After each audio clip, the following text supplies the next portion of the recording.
XRP. Is it going global? Well, so much big news for XRP in the news recently, and let's just dive into it. The big news today is, of course, that Ripple's biggest competitor, Swift, is joining up with R3 on blockchain technology.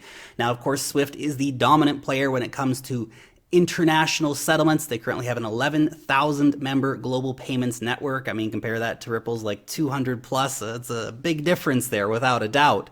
Now, they have announced a partnership with the enterprise blockchain consortium R3. Basically, Swift and R3 have developed a proof of concept that links Swift's GIP payments network with R3's Corda platform to monitor payment flows, settle payments through their bank, and receive credit confirmations. Cool. The group will publish the results of the trial that they are currently undergoing in September. Now, absent from the announcement, of course, was any clear statement that the Ripple company would play any kind of a role in the partnership, much less introduce its XRP cryptocurrency to the Swift network of financial institutions. So you might be thinking, Lark, why are you talking about Swift and R3? I thought this was an XRP video. Well, basically, R3 recently made XRP the first cryptocurrency available through its Corda settler product. Swift's statement did not explicitly mention the Corda settler, but R3 in a tweet specifically said that Swift will be using R3's Corda settler. So there's that. Now, very interesting that Brad Garlinghouse, the CEO of Ripple, participated in the panel where Swift and R3 made the announcement. It's very suspicious, don't you think? But again, there was no direct mention of XRP or Ripple, and this is only a trial. Only a trial. Very, very much worth keeping in mind. We saw a trial with Western Union where they used XRP like 5 times, and we're like, I guess it's not really a big thing, so whatever. Will it be the same with this trial? And again, there's no guarantee that they're actually going to be using XRP for anything. For anything. R3 and Swift do not need to use XRP. Very, very much worth underlining here. But that has not stopped XRP exploding on the markets today, because the fantasy of XRP holders is that, yes, this will become true. That, yes, Swift isn't going to become competition to XRP. Swift is going to start using XRP. Seems like a bit of a stretch, but you have to really admit that it's very suspicious to see all 3 of them on the same panel. The very, very close links that are going on here could be definitely a thing. Now, the CEO of Swift, Gottfried Leibrandt, said the following: I think that the big part of Ripple's value proposition is the cryptocurrency XRP. He went on to say, there we do find the banks are hesitant to convert things into cryptocurrency right now because of the volatility in the currencies. Worth noting that he has already put in his resignation letter and he will be resigning before the trial actually finishes. So there's that. And hey, look, at some point, R3 and Ripple have had some pretty big legal dramas together, but still, a lot of speculation here. If the fantasy becomes true, it could really, really be big for XRP holders. And to add to the excitement this week, Euro Exim Bank, a London-based bank primarily focused on providing financial services for export and import companies, will become the first bank to publicly announce it is using the XRP cryptocurrency for cross-border payments. Now, it aims to start using XRP by the end of the first quarter of 2019. Now, don't get super excited because Euro Exim Bank is a very, very small bank, but it's a bank nevertheless. It's just not a game changer. It'll be a game changer when like Bank of America comes out and says, we're going to start using XRP for our cross-border payments. That's game changing. It's nice. Definitely gets XRP bag holders excited. We also saw, for example, the Saudi British Bank saying that it's one of 3 banks with the go-ahead from the country's central bank to test Ripple's technology. Ripple's global head of infrastructure and innovation Dilip Rao has said that Ripple is rapidly expanding its presence in the Middle East and has targeted the region as a primary place for the early adoption of blockchain-based payment solutions. Now, the Saudi British Bank has not clarified whether it plans to utilize Ripple's blockchain-based payment solution X-Current or the XRP-powered payment product X-Rapid, which means that they're using X-Current, not X-Rapid. If it was X-Rapid, they'd be shouting it from the rooftops. They're using X-Rapid. They're using XRP. Not the case yet, guys. Unfortunately. But it is still big getting these very legitimate banks on board. But it's going to be a challenge moving them from X-Current over to X-Rapid. They're conservative organizations. They might want to save money and make more money, but they really want to trial it, play with it, see if it actually works. And if they don't actually need to use the XRP token, well, they might just stick on X-Current. But if they can see a cost savings, if they run those trials, could be something different for XRP for sure. Another thing that's been going around the news recently is that XRP has been sold big time. Well, particularly that Ripple has been selling huge amounts of XRP. Some say, well, they're just decentralizing. And look, to be honest, it's kind of hard to win. You either keep all of the XRP and everybody says, but look, they're going to dump on the markets and they hold all the supply, or you sell it and then they say, oh my God, look, see, they're selling. Haters going to hate. People are always going to say, well, they're dumping and doing all this market manipulation, all these different things going on. But man, you got to look at how much they've sold. It's absolutely crazy. They sold $500 million worth of XRP in 2018 and $250 million worth of XRP just this week. That's a lot of XRP. Wow. Another big thing that got a lot of XRP holders excited this week is that Ripple may be entering the gaming industry. Brad Garlinghouse specifically mentioned that games built on the XRP ledger are coming. Entering the fray will be tough though, and it takes more than just the XRP fans to really carry it. So many big players right now are focusing their blockchains specifically on gaming. Tron, big time focus on gaming. Neo, big time focus on gaming. We have Coco's BCX, which is already one of the biggest game engines in the world.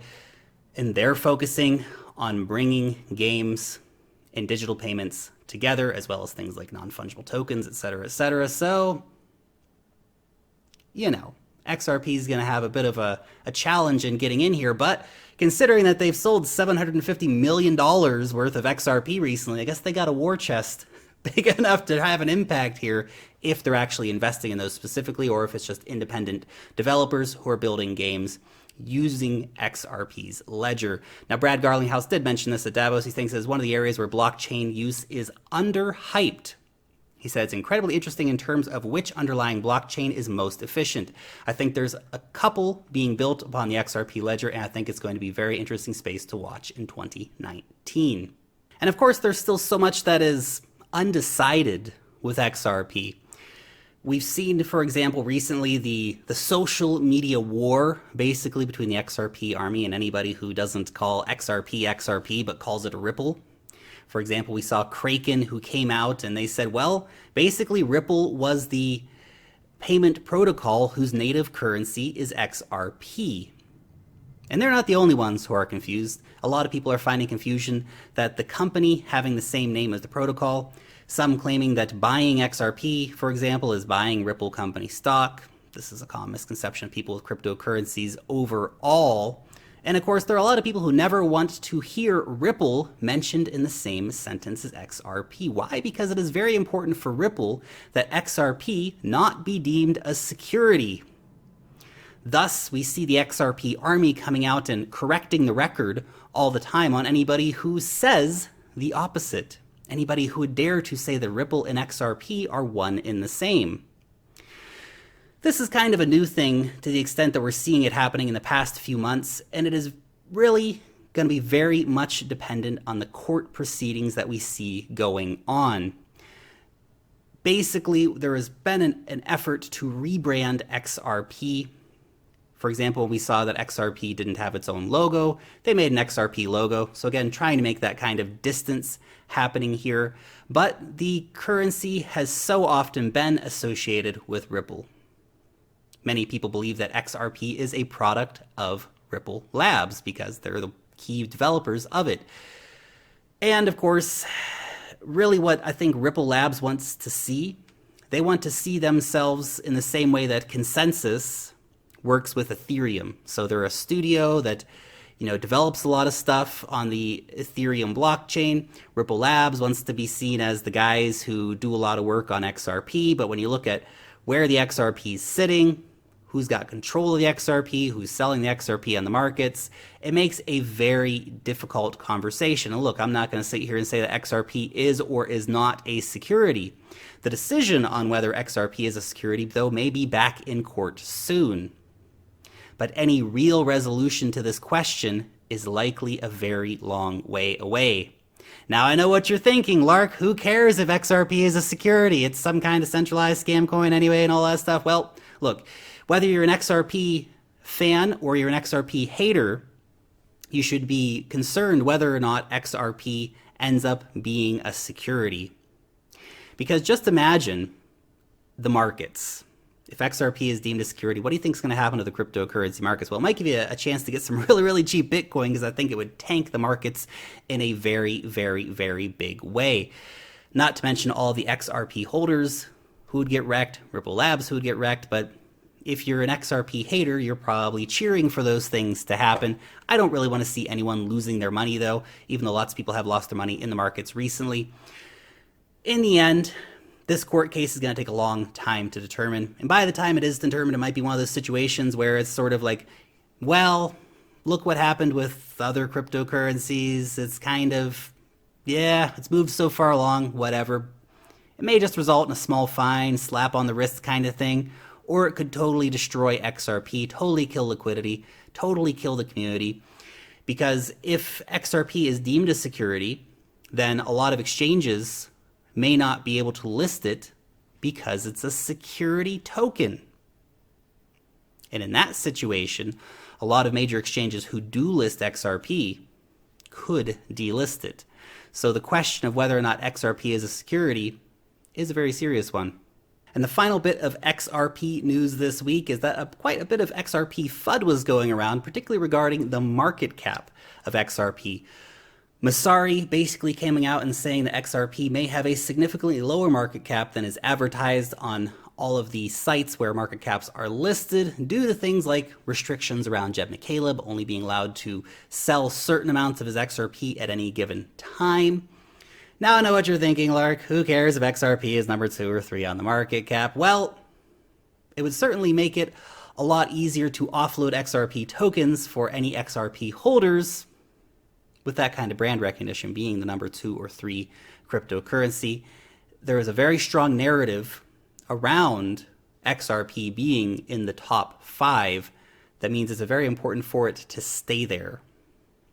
Now, Messari also reported that there could be significant persistent sell-side pressure in the XRP market, depending on the length and structure of these selling restrictions placed on Ripple's market-making partners, a Ripple-affiliated foundation, and Ripple's co-founders, all of which appear to have negotiated rate limits for sales based on exchange trading volume of XRP. So, essentially, if there's a much lower market cap and the volume is much lower than is actually advertised, it means that all these people who have very big vested interests in XRP, all of these very big holders, the founders, for example, Jed McCaleb, for example, not that XRP, well, not that Ripple Labs is very concerned about Jed McCaleb being able to offload his XRP or not, but the reality is that these people will be able to sell a lot less if the volume is actually much lower than advertised. And that will happen if XRP goes from number 2 to number 7, for example. Not that the drop would be that big, actually, even based on Messari's numbers, but these kind of things are the FUD-causing events that do cause people to sell their cryptocurrencies. Also add into this that a lot of overseas exchanges make up a very, very good portion of the volume that we see happening for XRP. So again, if this volume is wash traded, if it's fake volume, this all affects that bigger picture.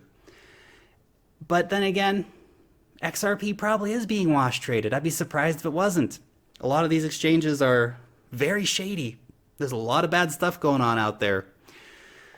So I guess time will tell whether or not this is true. I don't think it's the big story that it was made out to be, but it did get some people very, very excited. So anyway, you'll let me know what you think about XRP down below in the comment section.